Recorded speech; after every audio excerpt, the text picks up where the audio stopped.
Olá, está começando o Agrocultura RS. Eu sou Thaís Dávila e aqui você tem a informação que move o campo gaúcho. Os produtores rurais gaúchos seguem mobilizados em função do endividamento, sem uma resposta definitiva sobre o tema. Apesar de alguns avanços na área parlamentar em Brasília, hoje foi dia de mobilização em Cruz Alta. A mobilização em Cruz Alta começou cedo e reuniu centenas de produtores e seus maquinários que chegaram de diferentes regiões do estado. Os manifestantes realizaram um tratoraço, passando pelas principais vias da cidade de Cruz Alta. Houve cobranças ao governo federal por uma solução para o problema. Na segunda-feira, o tema voltará a ser discutido em Bagé, durante a audiência pública da Câmara dos Deputados. Para os participantes, os objetivos de mostrar a união dos produtores foram alcançados. Estamos encerrando essa grande mobilização, esse evento que ocorreu aqui em Cruz Alta, hoje 11/7, com grande participação de produtores rurais, representantes da sociedade civil, como associações, entidades ligadas ao agro, diversos representantes políticos, autoridades, né? O proponente do projeto de securização no Senado, o proponente do projeto de securização na Câmara, os dois relatores, né? Senador Luiz Carlos Reis, senador Hamilton Mourão, pela Câmara, deputado Pedro Westphalen e o relator Afonso Ram, mais outros diversos deputados estaduais, federais, muitas lideranças políticas, prefeitos, vereadores, enfim, mas principalmente a presença daquele que é o ator mais importante nessa situação toda, o produtor rural. Tivemos mais ou menos em torno de 700 pessoas aqui. Foi um grande evento e a gente espera que essa mobilização, esse evento, que a voz do produtor rural realmente seja ouvida onde precisa ser ouvida. No governo federal e no Congresso Nacional. No Congresso, para que o projeto tramite o mais rápido possível e venha uma solução não só para o produtor rural, mas para a economia do Estado como um todo, e isso repercute em toda a economia. Muito obrigado.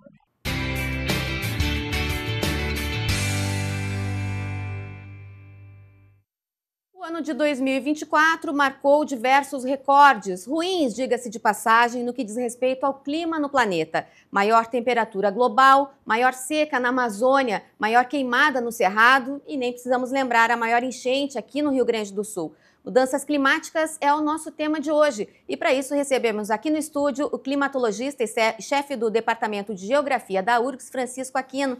Tudo bem, professor? Olá, Thaís, tudo bem? Tem muitas notícias ruins, mas é preciso que se saiba o que vem pela frente para poder lidar com elas, né? O agricultor, a agricultora sempre maneja muito bem os desafios do tempo e do clima, mas sem dúvida o ano de 24, o mês de junho agora, também deixa um registro histórico, enchente, com inundação, temperaturas muito baixas no centro-sul da América do Sul, entre outros eventos. Pois é, o que a ciência nos traz sobre isso? A gente conversou, né, no final do ano passado, as notícias não eram boas pela frente, esses números, como você falou aí, continuam trazendo novos recordes ruins, mas o que a gente vislumbra aí, o que a natureza está nos dizendo, professor? Essencialmente, o desequilíbrio do sistema terrestre, isto é, solo, planta, atmosfera, oceano, rios, lagos, eles estão em descompasso. A gente destaca que os oceanos estão muito quentes, a atmosfera, por consequência, também está muito quente. E aí a gente, para cada estação do ano, pensando o Rio Grande do Sul, a gente intensifica, acelera os eventos meteorológicos e eles acabam se tornando extremos. São os mesmos eventos meteorológicos que há décadas, séculos, nós temos naturalmente no Rio Grande do Sul. Eles agora estão mais intensos, mais frequentes, né? Ou às vezes as duas coisas juntas. Vou te dar um exemplo. 2016 foi um ano mais quente desse século, 2016. O mês de junho de 2016 foi anomalamente frio no Rio Grande do Sul. Por quê? O planeta quente rivaliza com massa de ar da Antártica, característica do inverno, para nós aqui, e um corredor de ar tropical de todos os lados em direção à Antártica, e o retorno frio fluiu justo pelo sul do Brasil. Então a gente tem lá temperaturas muito baixas, E a temperatura, ou a frente fria intensa com um Brasil quente, gera tempestade. Então, gera lá o destelhamento, vendaval, inundação e assim por diante. Entre outros, né, desastres associados aí ao campo, vamos pensar nessa forma, né? Bom, agora, junho de 24, junho de 23 foram anomalamente quentes, choveu demais, então você tem inundação, você tem todas aquelas conexões. E a ciência entende que as próximas décadas esses eventos seguirão intensos, né? Então, mais do que nunca, a ciência associada ao ambiente, isto é, proteção de margens de rios, de nascentes, de áreas necessárias para o equilíbrio hidrológico e de temperatura e biodiversidade, de modo geral, elas são o único melhor caminho fácil, simples, para que a gente consiga suavizar os impactos no campo, né? Então, o agricultor queria uma tranquilidade climática, chuva regular, longe de temperaturas extremas, mas, lamentavelmente, o Rio Grande do Sul, para não dizer toda a Bacia do Prata, mas em especial o Rio Grande do Sul, vai aumentar muito a precipitação concentrada. Então, a gente vai viver com estiagens, às vezes mais prolongadas para secas, temperaturas muito altas, ondas de frio e precipitação intensa. Faça um destaque aqui já na tua provocação inicial. A inundação de junho, agora de 24, ela já empata com setembro e novembro de 23. E a gente tinha clareza... A de junho de 25 agora se fala. A junho de 25, perdão, isso, né? Junho de 25 empata com setembro e novembro de 23. Maio de 24 supera, tá? Sim. Mas o que isso quer dizer? Não tem El Ninho, não tem nenhuma influência adicional do sistema. Nenhum fenômeno em atividade. Nada, e você estaria entre um ano normal, neutro, como a gente gosta de dizer, mas o planeta seguiu quente. Então, as frentes frias mais presentes e ou bloqueadas sobre o nosso estado rivalizaram com um Brasil central quente. Está aí o início de uma onda de calor agora, entre hoje e amanhã aproximadamente, no centro-oeste brasileiro. Então isso é baixíssima precipitação para essa época, temperaturas mais altas, você volta a criar aquele ambiente que, se um sistema frontal, Antártica, claro, aproximar versus umidade e calor, você dispara tempestades. Pois é, e esses fenômenos, para o pessoal que nos assiste entender, né, esses fenômenos, eles, embora a gente tenha uma condição específica aqui no Rio Grande do Sul, que você falou, com algumas questões muito graves, mas esses fenômenos em diferentes partes do planeta, ou entre hemisférios, eles conversam também, é tudo uma coisa só, né? Sim, sem dúvida nenhuma. O sistema natural pensa que só existe um oceano na Terra, né? Então o Atlântico do Polo Norte até a Antártica se conecta e se interconecta pela Antártica com o Pacífico e o Índico. Então você distribui. Não é à toa que hoje, né, auge de inverno, próximo do auge de inverno para nós no hemisfério sul, o gelo marinho da Antártica está abaixo da média esperada, quer dizer, não está tão frio o oceano ao redor da Antártica para congelar, e é por isso que a água mais quente dificulta o congelamento do mar, aumenta a temperatura média dessa época do ano, força a circulação atmosférica, e aí a gente observou, entre outros anos, mas especialmente agora em junho, né, de 2025, ondas de frio marcadas na Austrália, na África do Sul meridional, especialmente África do Sul, e o sul do Brasil, aí Paraguai, Uruguai, Rio Grande do Sul, né? Excepcionalmente frios, tá? Quase que o Rio Grande do Sul está num dos setores que ranqueou como um dos mais frios do mês no planeta inteiro, tá? Claro, o hemisfério norte passa por uma enorme onda de calor, isso tem impacto muito marcado na França, Espanha, Inglaterra, Portugal e assim por diante, tem impacto na agricultura desse país, então a gente vai observar agora esses recordes de temperaturas de junho de 25 superam as ondas de calor mais intensas de 23 e de 24, inclusive. E, de novo, eu insisto, não tem um El Niño para que a gente pudesse dizer assim, olha, tem a mudança do clima mais o El Niño. Agora, a inundação no Rio Grande do Sul, os extremos no planeta, eles não têm um El Niño na volta para justificar, para acompanhar, e esse cenário, claro, né, traz uma preocupação do ponto de vista da estratégia, da cultura do plantio e da previsão climática sazonal, que no nosso caso, lá no Centro Polar e Climático, é pesquisa, né? A gente tenta entender a mudança do clima e o impacto no Rio Grande do Sul. De novo, a gente fala de Antártica, e é bom lembrar, a Antártica tem 14 milhões de quilômetros quadrados, é 1,5 vezes o tamanho do Brasil coberta de gelo. E hoje, o mar congelado na volta da Antártica soma mais 14 milhões de quilômetros quadrados. Outro Brasil. Outro Brasil e meio. Então, assim, esse gelo todo, claro que ainda vai gerar potentes frentes frias, que se somar a ciclones mais intensos, característicos daqui, resultam no final de maio, junho para julho de agora, com temperaturas anomalamente baixas, congeadas, tem a inundação, mais nevoeiro e todos os outros impactos que atrapalham, vamos dizer assim, não é a palavra bonita, né, mas realmente geram dificuldades no campo. Sim, porque a natureza já estava lá quando nós chegamos, né, professor? Sem então, dúvida. Tudo que acontece, que já acontecia há milhares de anos, hoje a gente está em cima desse solo aí, trabalhando, e isso acaba tendo impacto. Agora, a gente vê aí, o senhor falou, né, sobre as situações que ocorrem no hemisfério sul e também situações que ocorrem de forma oposta no hemisfério norte. Como é que o agricultor, pensando no negócio em si, né, como é que o agricultor ele poderia lidar com essa informação de que o que está acontecendo aqui ocorre lá em outra época e vice-versa, para ele ajustar talvez a sua forma de produção, as culturas que ele vai escolher? É possível dentro do agro haver uma adaptação dentro dessa loucura toda que está acontecendo no clima?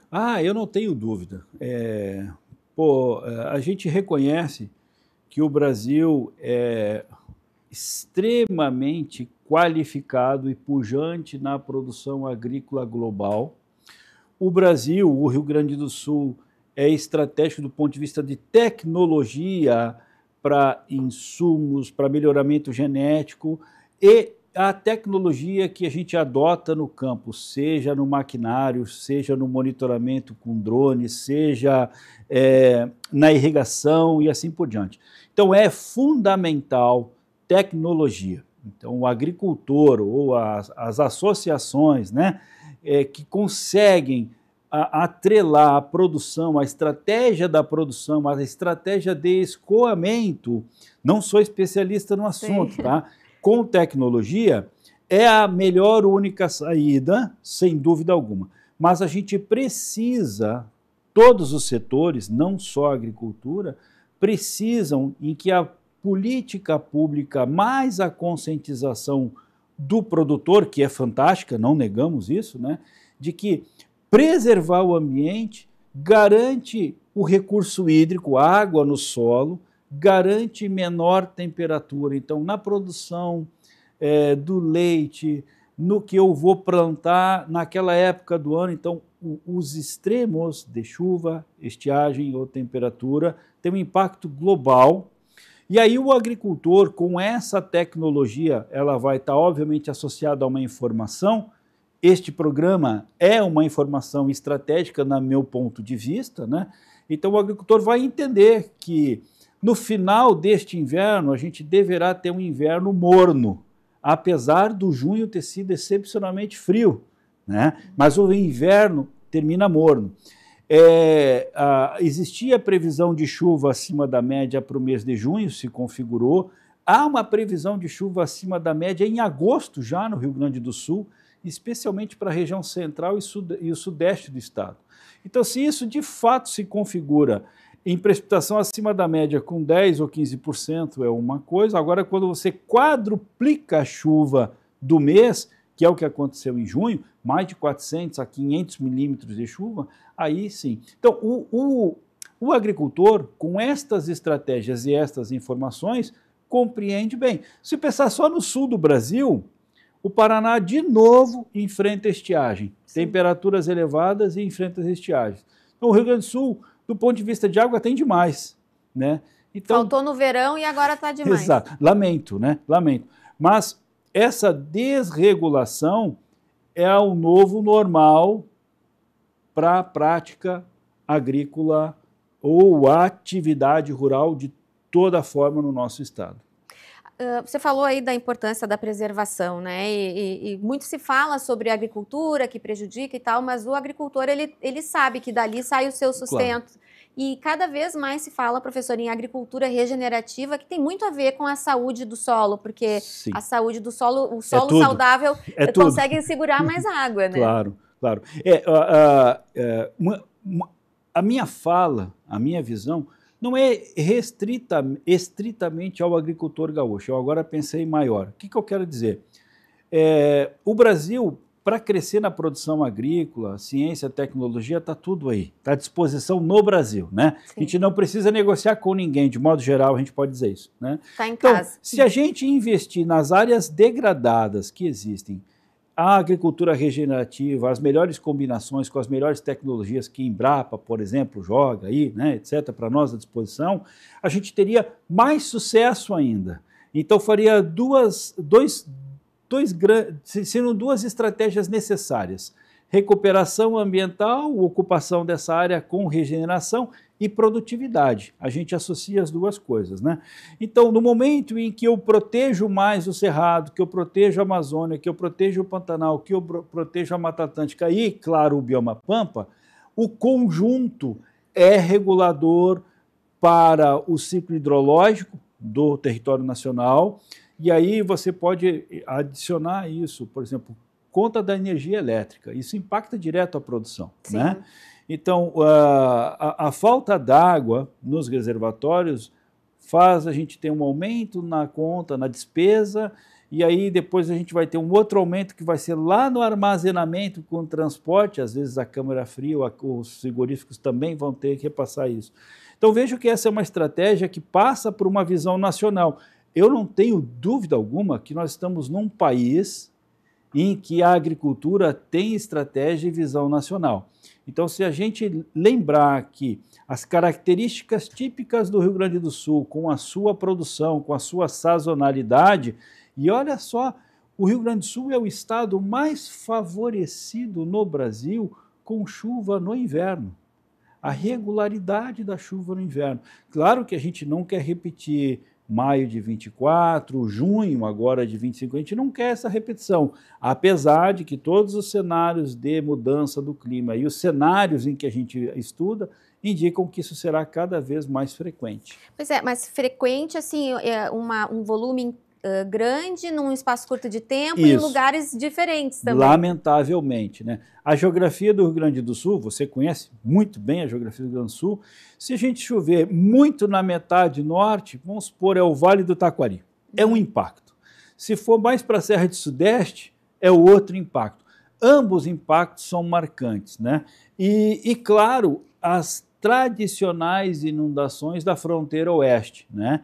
Então, entre o sul do Paraguai, norte da Argentina, aí, com Santa Catarina e Rio Grande do Sul, no noroeste do estado, essas chuvas de inverno, que às vezes são mais intensas, eram no passado, hoje em dia mais ainda, elas garantem muitas vezes as inundações que a gente vê, e aí que já impactaram, acho que 2 vezes nesse ano, a produção na fronteira oeste, noroeste, oeste, sudoeste do estado, inclusive com mais de 2, 3 mil famílias tendo que se deslocar das suas residências na região de fronteira do estado.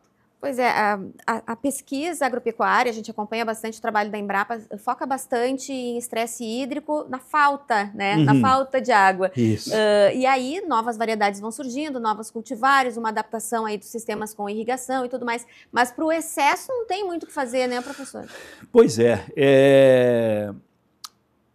Essa realidade desse novo normal climático no Rio Grande do Sul, ele saltou, né, para a nossa impressão de inundação, etc., nos últimos 4, 5 anos. nos últimos 4, 5 anos. Nós tivemos, nos últimos 2 anos e meio, as 4 maiores inundações, e elas, no mínimo, empatam com 41, que seria uma memória que eu recomendo. Vamos esquecer essa de 41, porque ela sugeria para nós que levaria um século para repetir, e agora a gente viu que de 23 para 24 e para 25, isso não.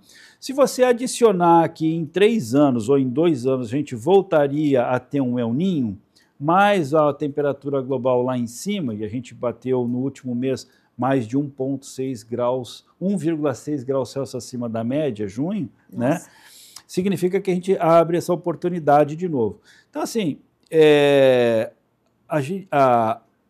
o estudo, a aplicação da agricultura vai ter que considerar como vai trabalhar com excedente hídrico, e aí, de novo, a gente vai lembrar, não por pesquisa ou entendimento meu, mas por ouvir especialistas, né, que a forma em que eu vou preparar meu solo, a época, a previsão da chuva, construir bem meus patamares, os meus taludes estarem corretamente adequados, eu manter as áreas com vegetação nativa protegidas, é essencial para este cenário com chuva intensa.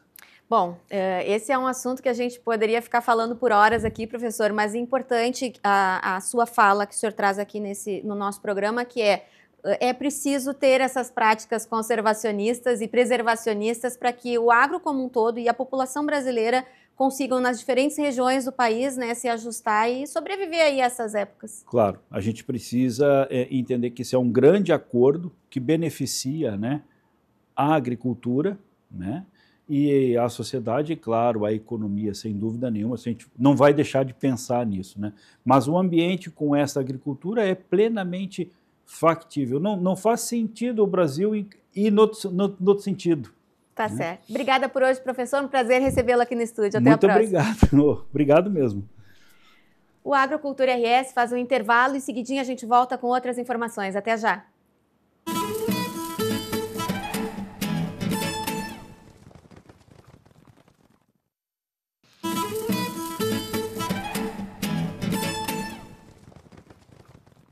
Estamos de volta com Agrocultura RS. E o futuro do seu filho começa pela escola em que ele vai estudar. A rede de escolas da UBRA tem um recado para você. Matrículas abertas na rede de escolas da UBRA. Aqui, seu filho vive um mundo de novas possibilidades a cada dia. Faça parte de uma comunidade com experiências de ensino com humanidade para além do ambiente escolar. Aqui você encontra atendimento individualizado, valorização do esporte em todos os níveis de ensino, ênfase na língua inglesa, iniciativas e projetos inovadores. E ainda conta com aulas de robótica, educação tecnológica e cultura maker, além de desenvolver em nossos alunos uma mentalidade empreendedora. Tudo isso com preparação para vestibulares e Enem inserida no dia a dia, durante toda a jornada do aluno. Acesse ubra.br/escolas e agende sua visita agora mesmo.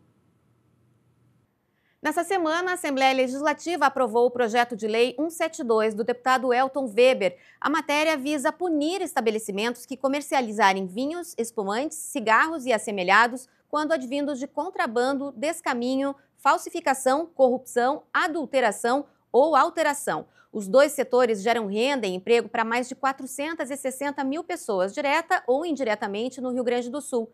Uma emenda estendeu o projeto a um grupo de bebidas. O projeto passará agora pela análise do governador Eduardo Leite. O estado do Rio Grande do Sul é muito prejudicado pelo contrabando, especificamente de maior volume na área dos cigarros e assemelhados, vinhos e espumantes. Isso gera, todos os anos, milhões e milhões de reais de perda econômica, de impostos, de tributos e do desenvolvimento regional que acaba às vezes não acontecendo por falta desses recursos. Só na área do tabaco são 205 milhões de reais todos os anos que, por causa do contrabando, não ficam para os municípios e nem para o estado. No caso do vinho, espumantes, 627 mil garrafas foram apreendidas durante um ano. Isto representa apenas 5% do total que é contrabandeado só em vinhos e espumantes. Imagina-se, então, o tamanho deste rombo, do problema que se causa desde a produção lá nas propriedades rurais, do fumo, da uva, e que acaba não sofrendo transformação aqui, não gera emprego, não gera renda e prejudica a saúde, porque não se sabe a origem desse produto. Portanto, com esta preocupação, nós apresentamos esta proposta de projeto de lei, discutido junto com os setores agropecuário, especialmente tabaco, também o setor uva e vinho, e colocamos ali também aspectos punitivos no projeto de lei. Por exemplo, o estabelecimento comercial que for comercializar produto contrabandeado, sem origem, ilícito, ele será advertido e levará uma multa na primeira fiscalização. Se ele for reincidente, ele é multado e ele perde o alvará e a inscrição estadual para funcionar como comércio. Esta é uma forma que nós entendemos de que nós podemos ajudar a valorizar. E valorizar, de fato, o produto feito no estado do Rio Grande do Sul, a matéria-prima produzida aqui, e também prestigiar e valorizar quem trabalha certo, que é aquelas pessoas que são os seus estabelecimentos comerciais, estão dentro das regras. Os que não estão dentro das regras fazem concorrência desleal. Este é o objetivo para ajudarmos a nossa agricultura familiar, o nosso meio rural, o setor de transformação e também o Estado, as regiões e os municípios, valorizando o que é produzido aqui no Rio Grande do Sul. Também foi lançada essa semana a Frente Parlamentar da Saúde da Mulher Rural. A iniciativa da deputada Silvana Covatti tem como foco a valorização e o cuidado com as mulheres que trabalham no campo. O objetivo é promover políticas públicas integradas e garantir o bem-estar das mulheres rurais. Quando secretária, eu fiz uma pesquisa e nós vimos que nós temos muitas mulheres que gerenciam a propriedade. E depois do Covid, muitas se viram solitárias, com problemas, né, nessa questão. E aí nós criamos essa frente para nós chegarmos mais perto da mulher produtora rural, que muitas vezes não é ouvida, não é vista pela sociedade. E qual o objetivo de criar essa frente? Qual é o plano? Ouvi-las, convencê-las de que ficar na propriedade é muito importante e acharmos ferramentas, políticas públicas para atender essas mulheres. O Agrocultura de hoje fica por aqui. A gente volta na segunda-feira. Até lá!